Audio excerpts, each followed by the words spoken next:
क्योंकि से विवाह कर कर बेकार हो गई, उस समय नारी का सात्वित्व समाप्त हो जाए। इसलिए माताओं आपसे निवेदन है, जिंदगी में सारी लड़ाई लड़ना, सब कुछ बोलना, पर अपने पति से यह मत कहना कि तुमसे विवाह कर कर मेरी जिंदगी बेकार हो, क्योंकि विवाह तुमने किया है पर भाग्य उसने लिखा है।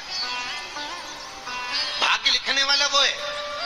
और आपसे फिर निवेदन करूंगा, राम मंदिर जाओ, कृष्ण मंदिर जाओ, शिव मंदिर जाओ, भवानी के मंदिर जाओ, तुम्हारे 33 कोटि देवताओं के मंदिर चले जाओ, गणेश जी के मंदिर जाओ, तुम्हारी मर्जी पड़े उस देवता के मंदिर जाना, कोई तुम्हारा भाग्य नहीं बदल सकता। जो तुम्हारी किस्मत में लिखा है वो तुमको भोगना पड़ेगा।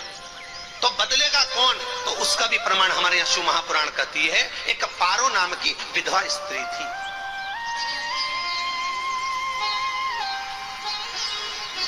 क्या नाम है उसका? नाम पारो। विधवा है, पति नहीं है, एक बेटा है। और विधवा स्त्री जो थी वो गर्भ से, उसका संतान नहीं हुई थी, पति मर गया था, वो गर्भावस्था में बेटा रह गया और पति चले गए।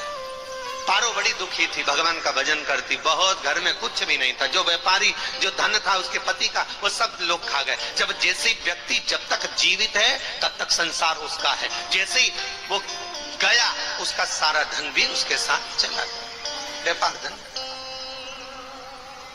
रोक। पारो आंखों से अश्रु बहता है, नैनों से जल बहता है, नैनों से बिंदु बहता है। और पारो की आंखों से जब आंसू बह रहा है, अश्रु निकल रहा है, जल बह रहा है, बेटे को जन्म दिया, उसने सोचा अपनी जिंदगी तो बेकार हो गई, पर बेटा जन्म लिया तो इसका नाम अच्छा रख दूं तो हो सकता है भाग्य आगे अच्छा हो। तो उसने उसका नाम भाग्य सिंह रख दिया। क्या नाम रखा? भाग्य सिंह। भाग्य अच्छा रहेगा इसका, तो हो सकता है कुछ अच्छा कर ले। पर बेटे की भी किस्मत इतनी प्रबल नहीं थी। माँ जगह जगह बर्तन मांझ कर, काम कर कर बच्चे का पालन कर लिया। बच्चा थोड़ा बड़ा हुआ। माँ मेरे सारे मित्र सेठ हैं, मेरा ही किस्मत, मेरा ही भाग्य ऐसा क्यों? मेरी ही किस्मत ऐसी क्यों है? ऐसा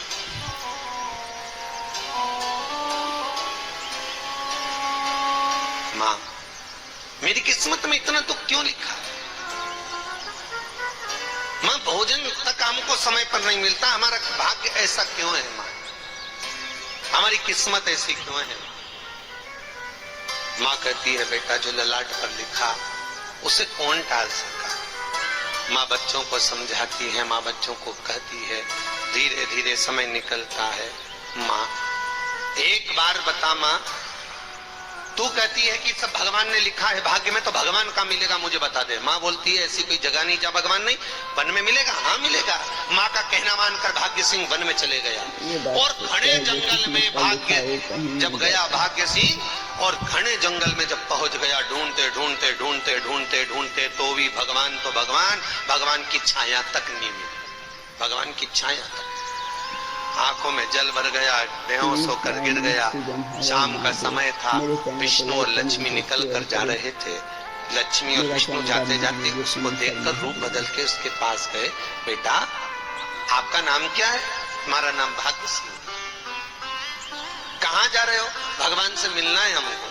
क्या काम है तुम्हें भगवान से? भगवान से पूछना है कि मेरी किस्मत ऐसी क्यों बनाई, मेरी किस्मत में गरीबी क्यों लिखी, मेरे भाग्य में इतना दुख क्यों लिखा। मुझे भगवान से पूछना है कि मेरी किस्मत ऐसी क्यों बनाई, मेरी किस्मत में इतना दुख क्यों लिखा। इतनी तो भगवान बोले ये तो देखो भाग्य भाग्य की बात है, सबके भाग्य में अलग अलग होता है। नहीं नहीं मुझे भगवान से पूछना। तो हुआ क्या? मैं बहुत गरीब हूँ, मैं बहुत दुखी हूँ, भगवान से प्रार्थना है कि मुझे कुछ मेरी जिंदगी का अच्छा कार्य कर दीजिए। लक्ष्मी जी को दया आ गई, नारायण से बोले प्रभु इसको कुछ दे दो, थोड़ा सा इसके ऊपर कृपा कर दो। नारायण बोले इसके भाग्य में नहीं है लक्ष्मी, इसके भाग्य में नहीं है लक्ष्मी। लक्ष्मी मैं दे भी दूंगा तो इसकी किस्मत में नहीं है। लक्ष्मी कहती है आपका काम देने का है, आप तो दो।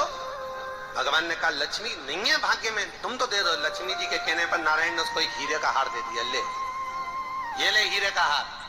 वो प्रसन्न हो गया, हीरे का हार मिल गया, और हार लेकर वो चला। और चलते चलते उसने सोचा मेरी मम्मी को दूंगा, मेरी माता को दूंगा, माँ बड़ी प्रसन्न हो जाएगी। हीरे का हार लेकर जा रहा था, हार ले जाते उसको रास्ते में इतने में उसको तुरंत उसी समय पर कहीं सोचा कि कर्म के लिए जाना पड़ा। उसने सोचा इस हार को इस पत्थर पर रख देता हूं, अभी आऊंगा वापिस इस हार को उठाकर घर लेकर चले जाऊंगा। और सोचा कि कर्म के लिए वो चल दिया, गया, हाथ धोकर आया, इतने में चील उड़ती उड़ती आई, उसका हार लेकर आके रोने लगा। माँ को जाकर कहा, माँ किस्मत तो देख, इतना जोरदार हार मिला था हीरे का, पर भाग्य में नहीं था, नहीं मिला। इतने में वो रोता रोता तुरंत फिर भगवान के पास गया, रोता बिलखता फिर पहुंच गया वन के अंदर, फिर भगवान मिले। भगवान ने पूछा अब क्या हुआ? प्रभु मेरा हार तो वो हीरे का, मेरा हीरे का हार ले गई चील। भगवान बोले देख भैया, हम तो तेरी किस्मत में था, वो कर दिया, अब आगे तू एक काम कर, ब्रह्मा जी से जाके मिल। ब्रह्मा जी कहां मिलेंगे? यहां से आगे जा, ब्रह्मा में, ब्रह्मा के पास गए।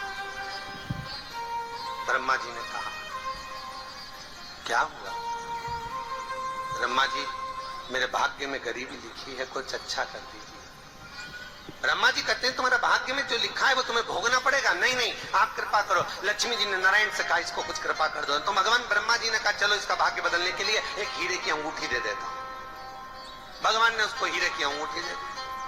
अब हीरे की अंगूठी दी, फिर वो लेकर चला। इतना खुश था, अब मुझे हीरे की अंगूठी मिल गई, अब मुझे हीरे की अंगूठी मिल गई। इतना प्रसन्न होकर जा रहा था, इतने में इसको लग गई प्यास।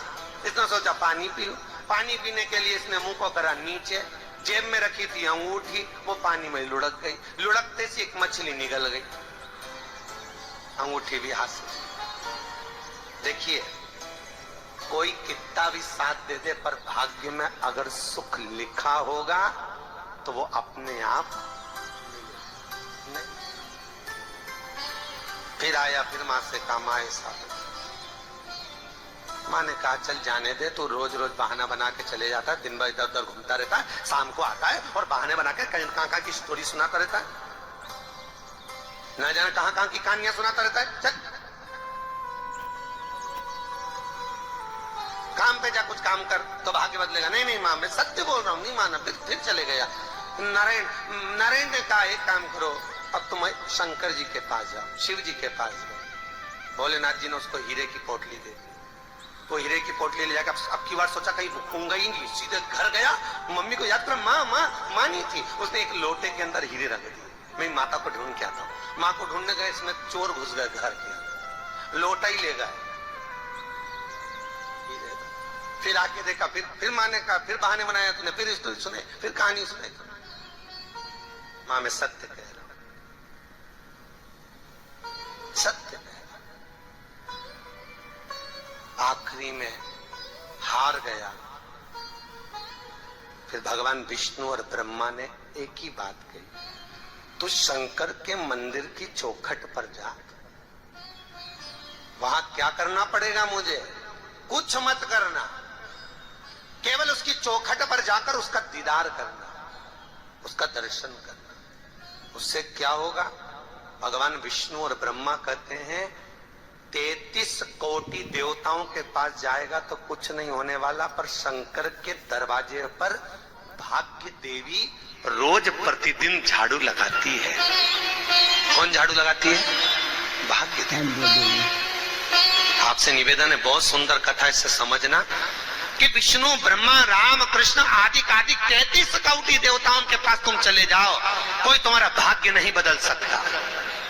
हाँ, अगर भाग्य देवी का तुम स्मरण करो, किसी मंदिर में जाना तो ये भगवान से कहना भगवान लक्ष्मी दो, भगवान से लक्ष्मी मत मांगना, भगवान से कहना मेरा भाग्य ऐसा कर दो, या भाग्य देवी की कृपा मुझ पर बरसा दो जिससे मेरा भाग्य बदल जाए, कुछ अच्छा हो जाए मेरी जिंदगी में। तो जाके शंकर के मंदिर के बाहर खड़े हो, भाग्य देवी मां झाड़ू लगाती है, भाग्य देवी उनकी चौखट पर बैठी रहती है। तू जा, उससे क्या होगा? बस देवता तो तेरी जिंदगी बदलने के लिए कब से इंतजार कर रहे हैं, पर तेरा भाग्य नहीं बदल पा रहा। तेरा भाग्य बदलेगी तो भाग्य देवी ही बदलेगी। गया, शिव मंदिर के दरवाजे पर जाकर खड़ा हो जाता, भीड़ होती तो दरवाजे से दर्शन कर लेता, बाबा से नयन मिलाता, रोज प्रतिदिन जाता। एक दिन शंकर जी ने भाग्य देवी से कहा, देवी इसका भाग्य बदल दो। देवी कहती है, भोलेनाथ इसकी किस्मत में ब्रह्मा जी ने यही लिखा है दुख, इसकी किस्मत में ठोकरें खाना ही लिखा है। भाग्य देवी तुम मेरे दरवाजे की झाड़ू लगाती हो, आज इसके भाग्य की झाड़ू लगाई। भाग्य देवी ने कहा, भोलेनाथ आप कह रहे हो। ओम नमः शिवाय, जय शिव शंकर। प्रदीप मिश्रा जी की कथा में आज बहुत ही सुंदर बात कही है कि जो हमारी किस्मत में लिखा होता है वही होकर रहता। चाहे हमारी किस्मत में कितने भी संपत्ति है, हमारे हाथ में कितने भी संपत्ति है, लेकिन हमें मिलती वही है जो हमारे भाग्य में होता है। अगर हम किसी भगवान को पूजते हैं या भोलेनाथ को पूजते हैं तो हमें वो भी मिल जाता है जो हमारी किस्मत में नहीं होता है। सुख दुख तो किस्मत में पहले से ही लिख दिया जाता है, बस इंसान उसे बदलने की कोशिश करता रहता है। प्रदीप मिश्रा जी की कथा और उपाय जानने के लिए मेरे चैनल को लाइक, कमेंट और शेयर करें। मेरा चैनल है धार्मिक वीडियो पूनम शर्मा हरियाणा। हर हर महादेव, जय शिव शंकर, जय भोलेनाथ।